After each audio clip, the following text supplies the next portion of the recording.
Hi friends, இப்போ நீங்கள் பார்க்குற வண்டி பார்த்தீங்கன்னா யமஹாவில் M1015. இந்த வண்டியோடைய மாடல் என்னென்னு பார்த்தீங்கன்னா 2022 சிங்கிள் ஓனர் கண்டிஷன் இருக்குது. வண்டி உங்களுக்கு பார்த்தால் தெரியும், ஷோரூம் கண்டிஷன் இருக்குது. வண்டிக்கு வேறு எந்த குறையுமே இல்லை. ஃப்ரண்ட் டயர் பார்த்தீங்கன்னா ஒரு 90% இருக்குது, பேக் டயர் ஒரு 80% இருக்குது. வண்டிக்கு நம்ம ரொம்ப பெஸ்ட்டாக சொல்கிற விலை 1,35,000. 1,35,000 இந்த வண்டி கொடுத்துடலாம். நீங்கள் உங்கள் கையில் 35,000 இருந்தால் போதும், இந்த வண்டி நீங்கள் தாராளமாக பை பண்ணிக்கலாம்.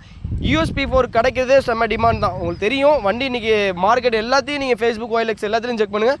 1,40 1,45 தான் போடுவாங்க. நம்ம ரொம்ப பெஸ்ட்டாக சொல்கிற விலை 1,35,000 இந்த வண்டி கொடுத்துடலாம். இதே மாதிரி வண்டி வேணால் நம்ம பேஜை மறக்காமல் ஃபாலோ பண்ணிக்கங்க. பயோவில் ஒரு ஆள் 2 ஆள் பிஸியாக இருப்பாங்க. அடுத்த நம்பர் கூப்பிடுங்க. Okay friends.